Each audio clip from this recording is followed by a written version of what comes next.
अब आप लोगों को मेरी आवाज आ रही है? जी सर, यस आ सर। रही है आवाज। जी सर, आ रही है। ओके,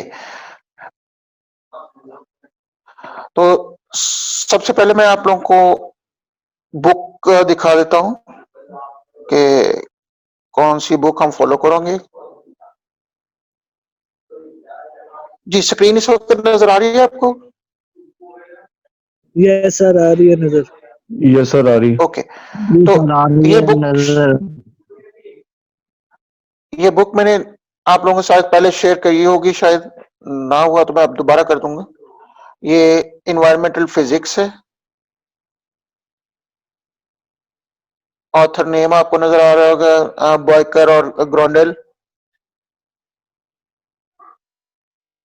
बहुत सारे टॉपिक्स हम इसमें करेंगे। इसके अलावा मैं बाकी दूसरी बुक्स भी आप लोगों को बता दूंगा कौन कौन सी आप लोगों ने फॉलो करनी है।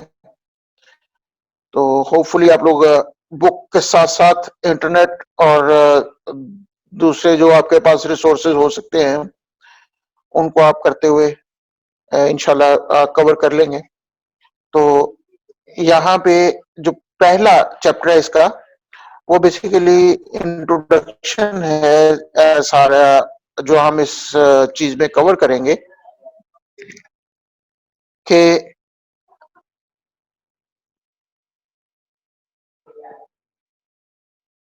इसमें इंट्रोडक्शन के अंदर सबसे पहला जो टॉपिक है वो है सस्टेनेबल एनर्जी सप्लाई। अब ये बहुत इंपॉर्टेंट टॉपिक है। इसमें अगर आप देखें कि सस्टेनेबल एनर्जी सप्लाई में मतलब क्या, सस्टेनेबल का लफ्ज क्या मतलब है। अब अगर सस्टेनेबल एनर्जी सप्लाई की बात करें तो सस्टेन का मतलब होता है जो रह जाए, बकाया रह जाए। अब अगर बकाया रहने की बात है तो इसका मतलब क्या हम एनर्जी सप्लाई को यूज ना करें ताकि वो बाकी बच जाए? ऐसा नहीं है। सस्टेनेबल एनर्जी सप्लाई का मतलब ये होता है कि हम एनर्जी का इस्तेमाल इस तरीके से करें कि हमारे पास हमारे लिए कंफर्टेबली इस्तेमाल होने के काबिल हो और इसके साथ साथ फ्यूचर जनरेशन के लिए भी डिस्टरबेंस ना क्रिएट करें। यानी ये ना हो कि हम सारे जो रिसोर्सेज है उनको खुद इस्तेमाल कर लें और फ्यूचर जनरेशन के लिए हमारे पास कोई भी रिसोर्सेज ही ना बचे कि वो बाद में हमें गालियां निकालते रहें। तो इसलिए सस्टेनेबल एनर्जी सप्लाई का मतलब ये है कि हम अपनी जरूरियात इस तरह पूरी करते हुए कि वो फ्यूचर जनरेशन के लिए भी कुछ ना कुछ बच जाए, ये हमारे पास सस्टेनेबल एनर्जी सप्लाई कहलाती है। अगर हम 1987 में सस्टेनेबल एनर्जी सप्लाई की जो डेफिनेशन यूनाइटेड नेशन ने की थी उसको अगर हम देखें तो वो है हमारे पास meeting the needs of the present generation without the compromising the ability of future generations to meet their own needs। यानी हम मौजूदा जनरेशन की नीड्स को पूरा करते हुए इस तरह इसको इस्तेमाल करें कि अगली जनरेशन की जरूरियात को तंग ना करें या अगली जनरेशन भी अपनी जरूरियात पूरी कर सके। यानी हमें इस बात पे कंप्रोमाइज ना करना पड़े कि चले हम तो इस्तेमाल कर लें, आगे की आगे देखी जाएगी। तो फिजिक्स के अंदर जब हम लफ्ज नीड की बात करते हैं कि आज की जरूरियत क्या है, तो इसका मतलब हरगिज ये नहीं होता कि हम कोई बहुत लग्जरी किस्म की चीजों की बात कर रहे हैं कि मिसाल के तौर पे बहुत एक्सपेंसिव कार, मोटर बोट या प्राइवेट प्लेन किसी एक की नीड तो हो सकता है, लेकिन ये हर एक की नीड नहीं है। क्योंकि बेसिक नीड्स का मतलब ये होता है कि एक कंफर्टेबल तरीके से, रीजनेबल तरीके से बंदा रह सके, जिंदा रह सके और अपनी जरूरियात को पूरा कर सके। तो अब अगर हम जरूरियात की बात करते हैं तो यहाँ की जरूरियात और लाजमी तौर पे किसी बहुत अमीर बंदे की जरूरियात में फर्क हो सकता है। एक मीडियोकर के लिए हो सकता है वो चीज अय्याशी हो जो एक बहुत अमीर आदमी अपने आप के लिए जरूरत महसूस करता हो। तो लाजमी तौर पे ये एक वॉइड सी टर्म है कि आप उसको जहां मर्जी कट लगाना चाहे लगा सकते हैं। तो हम ये कह सकते हैं कि इसका मतलब हम ये लेंगे कि एक रीजनेबल तरीके से इंसान या जानदार रह सके।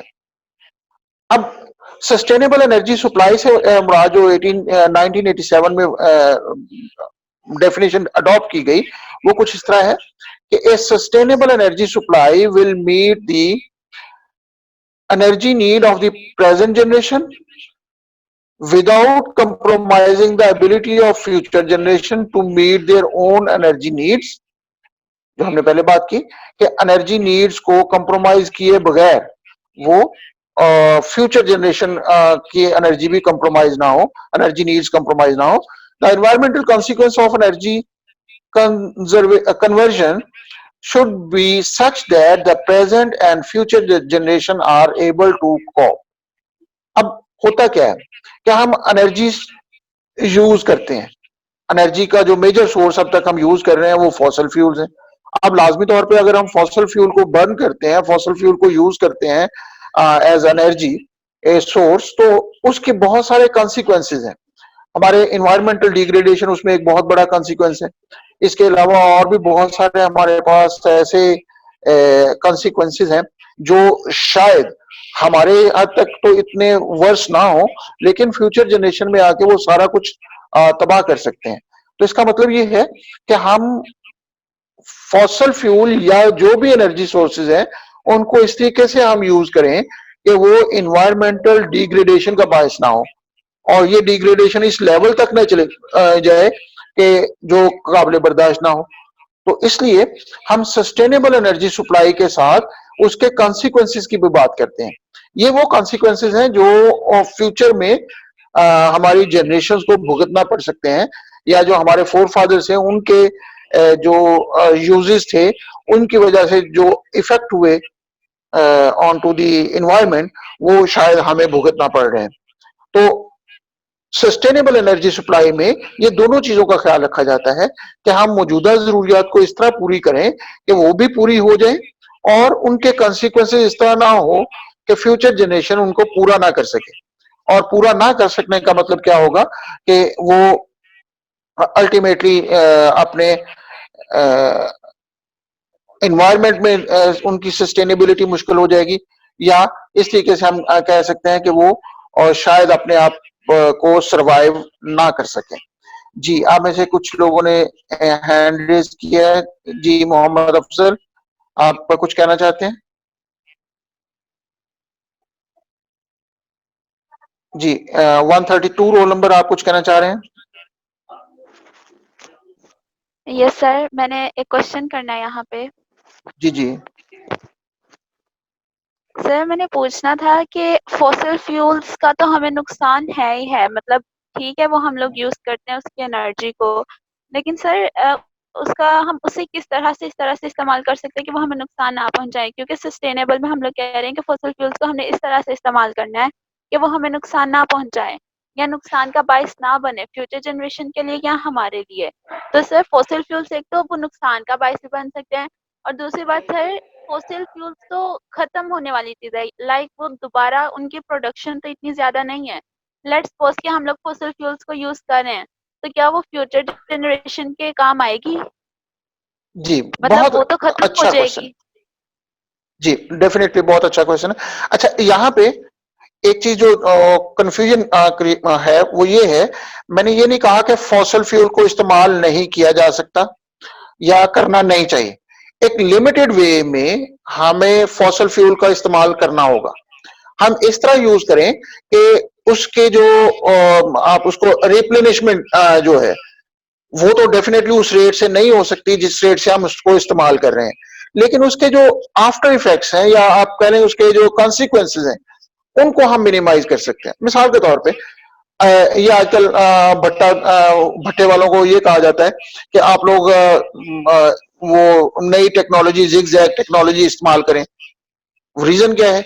जलाएंगे तो वो कोयला ही, लेकिन वो जिगजैग टेक्नोलॉजी से क्या होता है कि जो उसके इन्वायरमेंटल डिग्रेडेशन के सोर्सेज हैं वो कम होना शुरू हो जाते हैं कि वो पार्टिकुलेट्स को अपने अंदर रखना शुरू कर देता है, हवा में नहीं जाने देता और दूसरी चीजें। इसी तरह हम कोशिश कर रहे हैं जी कि जो हमारे पास व्हीकल्स हैं वो फॉसल फ्यूल से कन्वर्ट हो जाएं। इसका मतलब दो काम हम करना चाह रहे हैं। एक तो ये है कि फॉसल फ्यूल्स की जो रिसोर्सेज है उनको बचाना चाह रहे हैं, और दूसरा हम ये करना चाह रहे हैं कि उनके जो इन्वायरमेंट के ऊपर नेगेटिव इम्पैक्ट्स हैं वो कम से कम हो सके। तो इसलिए हम ये कह सकते हैं कि फॉसिल फ्यूल को के जो ये बिल्कुल ऐसे ही है जैसे मेडिसिन अगर हम खा रहे हैं तो इसका वो लाजमी तौर पे उसके साइड इफेक्ट्स तो होते हैं, लेकिन हम देखते हैं पॉजिटिव और नेगेटिव इम्पैक्ट्स का नेट इम्पैक्ट क्या बनता है। अब चूंकि हम एनर्जी के बगैर सर्वाइव हम नहीं कर सकते, तो इसलिए हम क्या करते हैं कि वो एनर्जी को इस तरह इस्तेमाल करते हैं कि उसके कम से कम इस्तेमाल के साथ उसके जो पॉसिबल सिचुएशन हो सकती है वो हम कर सकें। अदरवाइज फॉसिल फ्यूल ना तो रिप्लेनिश उतनी तेजी से हो सकते हैं कि हम फ्यूचर जनरेशन के लिए बचा सकेंगे, और ना ही डेफिनेटली उसके जो हैजर्डस इफेक्ट्स हैं उनको हम खत्म कर सकते हैं। तो लाजमी तौर पे अगर हम आज बहुत ज्यादा यूज करना शुरू कर दें, मिसाल के तौर पे पाकिस्तान के पास कोयला बहुत ज्यादा मिकदार में है, लेकिन उसकी क्वालिटी ऐसी नहीं है कि हम उसको एनर्जी जनरेशन के लिए इस्तेमाल कर सकें। लेकिन अगर हम उसकी वजह यह है कि उसके अंदर जो सल्फर और दूसरे हैजर्डस मटेरियल उनकी मिकदार ज्यादा है।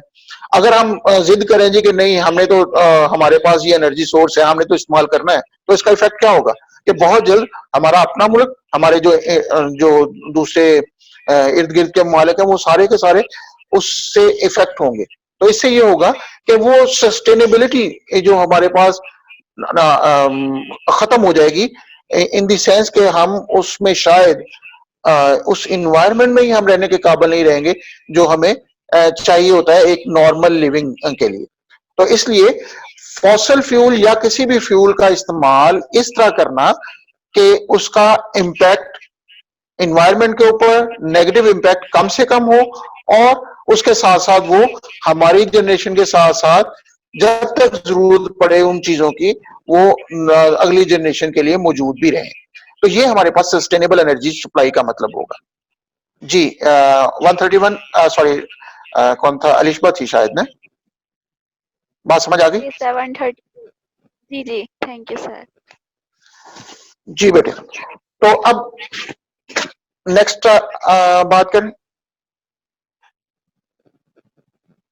जी। एक और हैंड रेज हुआ था, अगर कोई क्वेश्चन है तो पूछ लें। जी सर जी क्लियर हो गया, थैंक यू। ओके, तो नेक्स्ट है हमारे पास क्या, energy supplied on fossil fuel is not sustainable. ये अभी जो अभी बेटी ने क्वेश्चन किया था कि energy supply of fossil fuel sustainable नहीं है। इसका मतलब क्या है कि हमारे पास जो रिसोर्सेज हैं डेफिनेटली वो उतने तेजी से प्रोड्यूस नहीं हो रहे जितनी तेजी से वो हम इस्तेमाल कर रहे हैं। इसका क्या होगा कि हमारे पास जो environmental consequences of fossil fuel है उनको हम कंट्रोल कर सकते हैं। चले कम से कम अगर हमारे पास यूटिलाइजेशन को कंट्रोल नहीं किया जा सकता तो हम सिस्टम को तो एफिशिएंट बना सकते हैं इस तरह कि वो सिस्टम ज्यादा से ज्यादा एफिशिएंट होने का मतलब क्या होगा कि उसका नुकसानात कम हो जाए और वो खुद हमें एनर्जी नीड ज्यादा प्रोड्यूस करे। मिसाल के तौर पे आप लोगों ने देखा होगा गाड़ियों के अंदर जो सोर्सेज हैं सॉरी इंजन हैं वो कुछ इस तरह बनाए जा रहे हैं कि जी वो यूरो 2 यूरो 3 यूरो 4 की सूरत में तो वो ज्यादा से ज्यादा एफिशिएंट हो जाए कि थोड़ी फ्यूल को यूज करके वो ज्यादा एनर्जी प्रोड्यूस कर सकें या कन्वर्ट कर सकें। तो इसलिए हम उनको यूज करते हैं। तो इसके अलावा हमारे पास रिन्यूएबल एनर्जी सोर्सेज का इस्तेमाल बढ़ाना चाहिए। रिन्यूएबल एनर्जी सोर्सेज कौन कौन से हो सकते हैं? रिन्यूएबल एनर्जी सोर्सेज जैसे कि सोलर एनर्जी है, विंड एनर्जी है या बायोफ्यूल्स वगैरह, ये हमारे पास सस्टेनेबल हो सकते हैं।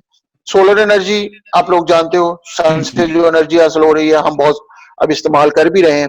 इसके अलावा बायोफ्यूल्स एक नई टर्म, विंड एनर्जी अभी हम इस्तेमाल विंड मिल की मदद से हम इस्तेमाल करते हैं। बायोफ्यूल यहाँ पे शायद नई टर्म है। बायोफ्यूल से मुराद ये है कि वो फ्यूल जो रिप्लेनिश कर लेते हैं अपने आप को, यानी हम बायोडिग्रेडेबल चीजों को इस्तेमाल करते हुए वहां से फ्यूल इस्तेमाल करते हैं। तो ये हमारे पास ऐसे फ्यूल हैं जो रिन्यूएबल एनर्जी सोर्सेज कहला सकते हैं। अब ये जो रिन्यूएबल एनर्जी सोर्सेज हैं, इनके लिए लाजमी तौर पे हम जो यूज करेंगे इक्विपमेंट, उसकी किस तरीके से हमने बनाना है, किस तरीके से हमने उसको एनालाइज करना है, उसकी परफॉर्मेंस को कैसे एनालाइज करना है, तो वो सारी की सारी हमारे पास फिजिकल साइंसेज ही कर सकती हैं, जिसमें फिजिक्स एक मेन सोर्स होता है कि फिजिक्स की मदद से हम उसको डिवाइस करते हैं चीजों को। इसके अलावा एक और बहुत ही काबिल बहस रिसोर्स होता है, वो है न्यूक्लियर फिशन। हम आमतौर पे कह सकते हैं कि यूरेनियम 235 की मिकदार हमारे पास अगरचे बहुत ज्यादा है, लेकिन इसके बावजूद हमारे पास वो इतनी ज्यादा नहीं हो सकती कि वो बिल्कुल खत्म ना हो। तो उसकी जो सबसे बड़ा प्रॉब्लम होता है वो ये होता है कि फिशनेबल मटेरियल्स फिशन के बाद भी रेडियो एक्टिव रहते हैं, यानी उसमें से एक्टिविटी प्रोड्यूस होती रहती है, उसका संभालना अपनी जगह पे एक बहुत बड़ा प्रॉब्लम है। एक चीज तो ये जो कही जाती है वो ये कही जाती है कि हम जो फिशन होने के बाद जो उसके बाई प्रोडक्ट्स बचती हैं, उनके जरिए फर्दर फिशन प्रोड्यूस कर सकते हैं, या आप ये कह लें कि फिश हम और ज्यादा एनर्जी हासिल कर सकते हैं। अगर हमारे पास इस तरह की चेन बन जाती है, तो आखिर पे अगर हमारे पास ऐसी मटेरियल बच जाते हैं जो फिशनेबल नहीं है या जो रेडियो एक्टिव नहीं रहते, तो उस सूरत में हम कह सकते हैं कि ये हमारे काफी हद तक जरूरियात पूरी कर सकता है। लेकिन फिर बात वही है कि हम इसको कमर्शियल लेवल पे जब बहुत ज्यादा यूटिलाइज करना शुरू करेंगे, तो ये भी एक लिमिटेड रिसोर्स हो सकता है। तो ये हमारे पास मुख्तलिफ तरह के एनर्जी सोर्सेज हो सकते हैं, जो आप लोगों ने पहले भी कई जगहों पे पढ़े हुए हैं, लेकिन मेन हमारा जो अब तक यूज होने वाला वो फॉसिल फ्यूल ही है।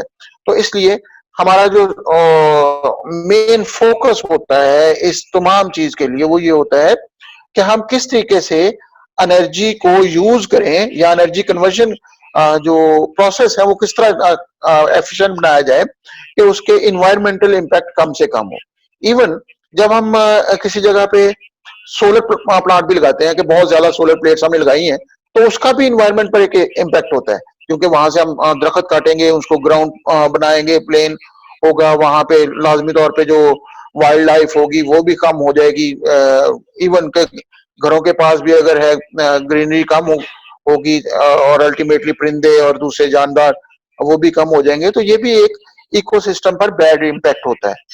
अगर विंड मिल हम लगा रहे हैं तो विंड मिल का अपना एक इम्पैक्ट होता है, तो उसके लिए हमारे पास मुख्तलिफ जगहों पे प्रॉब्लम आ सकते हैं। तो हर जगह पे जो भी फ्यूल हम इस्तेमाल कर रहे हैं या जो भी रिसोर्सेज इस्तेमाल कर रहे हैं, उसके प्रोज एंड कॉन्स, यानी उनके पॉजिटिव और नेगेटिव इम्पैक्ट्स को हमें देखना पड़ेगा कि अगर कहीं पे नेगेटिव इम्पैक्ट्स बढ़ रहे हैं पॉजिटिव इम्पैक्ट से, तो उस सूरत में हमें उनको रोकना होगा, या हमें उस इम्पैक्ट को कम करना होगा, नेगेटिव इम्पैक्ट को कम करना होगा, ताकि हम उसको ज्यादा से ज्यादा एफिशिएंट बनाने के बाद इस प्लेनेट के लिए, इस यूनिवर्स के लिए खतरे ना बना दें। तो ये हमारे पास एक बहुत अहम फैक्टर होता है जो लाजमी तौर पे टेक्नोलॉजी और फिजिक्स वाले इसको बड़े अच्छे तरीके से एड्रेस कर सकते हैं। तो यहाँ पे एक फिक्र लिखा, apart from these consideration the combustion of fossil fuel produce CO2 which has climate consequences to be discussed in the next section। अगले सेक्शन में जब हम ग्रीन हाउस इफेक्ट पढ़ेंगे उसमें हम देखेंगे CO2 का इम्पैक्ट क्या होता है। तो ये हमारे पास एक बहुत अहम कंसीक्वेंस है फॉसिल फ्यूल के कंबशन का। तो हम आमतौर पे एक कहते हैं कार्बन कोटा, किसी भी कंट्री के लिए कार्बन कोटा से मुराद क्या होती है कि वो एक खास हद तक कार्बन की इमिशन कर सकता है, और carbon in the form of carbon dioxide हो सकती है।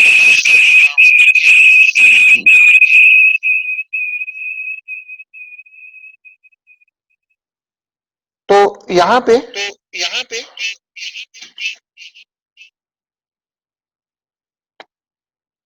अगला जो टॉपिक होगा वो होगा green house effect and climate change. मेरा ख्याल हम अगले टॉपिक से पहले मैं आप लोगों के साथ ये बुक शेयर कर दूंगा ताकि आप लोगों को पढ़ने का भी मौका मिल जाए और उसके मुताबिक हम आगे करें। जी निसार अहमद, आप कुछ कहना चाह रहे हैं? जी बताइएगा। सर आपकी आवाज रिपीट हो रही है सर, जो पहले आपने बोला जी निसार दोबारा बताइएगा प्लीज।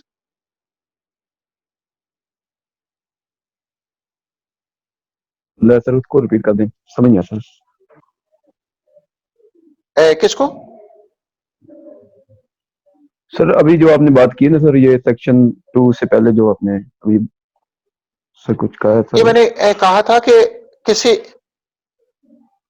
किसी भी मुल्क के लिए आमतौर पे कार्बन कोटा किया जाता है। Yes sir. कार्बन कोटा से क्या मुराद होती है कि कोई भी कंट्री एक खास मिकदार में कार्बन एमिशन कर सकता है। वो एमिशन व्हीकल्स की सूरत में हो सकती है, वो एमिशन इंडस्ट्री में से हो सकती है, वो एमिशन ये जो हम भट्टे वगैरह इस्तेमाल कर रहे हैं, ईंटों के भट्टे, इनमें से हो सकती है। लेकिन एनवायरनमेंट के अंदर कार्बन की खास मिकदार से ज्यादा अगर हो जाती है तो फिर लिविंग ऑर्गेनिज्म के लिए वो सरवाइव करना मुश्किल हो जाता है। इसलिए हर कंट्री के लिए एक कार्बन कोटा मुकर्रर किया जाता है। अगरचे इसको बहुत ज्यादा फॉलो नहीं किया जाता, लेकिन अभी फिल वक्त प्रैक्टिकली कह लें आप, ये चीजें कही जाती हैं कि जी इसको फॉलो किया जाए। ये अंडर द यूनाइटेड नेशन ये सारी चीजें की जाती हैं, जो उनका एनवायरमेंटल मॉनिटरिंग सिस्टम है उसकी मदद से इसको मॉनिटर किया जाता है। ये जो आजकल स्मोक का जिक्र हो रहा है, ये भी बेसिकली इसी धुएं और व्हीकल्स और कार्बन इमिशन की वजह से ही है। जी निसार, बात समझ आ गई? यस सर आ गई सर। हम इसको जो सस्टेनेबिलिटी है इसकी सर, हम बात कर रहे हैं सर फॉसिल फ्यूल की। सर हम इसको इन्वायरमेंटल पॉइंट ऑफ व्यू से ज्यादा देखते हैं और एनर्जी से। बेसिकली जो आसान तरीन हमारे पास एनर्जी सोर्स है ना, वो फॉसिल फ्यूल है। लेकिन मसला उसके साथ ये है कि जैसे ही हम उसको बहुत ज्यादा इस्तेमाल करेंगे तो उसके दो इम्पैक्ट्स आते हैं। एक इम्पैक्ट ये होता है कि हमारे पास रिसोर्सेज होते हैं वो बहुत जल्दी डिग्रेड होते हैं, मतलब बहुत जल्दी कम होते हैं। दूसरा इम्पैक्ट क्या होता है कि उसका इन्वायरमेंटल डिग्रेडेशन इतनी ज्यादा होती है कि बजाय उसके फायदे के नुकसान होना शुरू हो जाता है। जैसे अब अगर आप गौर करें कि भट्टे वाले को बंद कर दिया जाता है इस तरह के मौसम में कि आपने भट्टे नहीं चलाने, हालांकि जो ईंटों की जरूरत है वो तो है, वो तो कम नहीं हुई। लेकिन क्यों किया जाता है? क्योंकि उसकी वजह से जो ये फोग की बजाय स्मोक का काम शुरू हो जाता है, वो इंसानी सेहत के लिए भी नुकसानदेह होता है। खाली फोग होती है तो वो सिर्फ आपका जो विजन है उसको कम करती है। लेकिन अगर जब फोग की बजाय स्मोक हो जाती है तो वो एनवायरमेंटल डिग्रेडेशन इतनी ज्यादा होती है कि इंसान को सांस की बीमारियां और दूसरी बीमारियां शुरू हो जाती हैं। तो इसका मतलब ये है कि हम कंप्रोमाइज नहीं कर सकते अपनी सेहत पर एनर्जी की यूजेस में। तो फॉसल फ्यूल का इम्पैक्ट चूंकि इन्वायरमेंट पर बहुत ज्यादा नेगेटिव होता है, इस वजह से हमें उसको कम करना पड़ता है कि किसी तरीके से वो कम हो सके। जी ओके सर ठीक है। जी 132। सर एक क्वेश्चन है कि हमारे पास कोई भी लॉ की वायलेशन होती है तो उसके लिए कोई ना कोई हमारे पास इदारा होता है। तो सर अगर इन्वायरमेंट से रिलेटेड हमारे पास कोई, जैसे कार्बन कोटा की अगर हम बात करें तो कोई कंट्री उसको वायलेशन कर रहा है, तो उसके लिए कोई इदारा होगा, कोई मतलब जो चेक एंड बैलेंस रखे इस सारी चीज पे, कोई है ऐसा?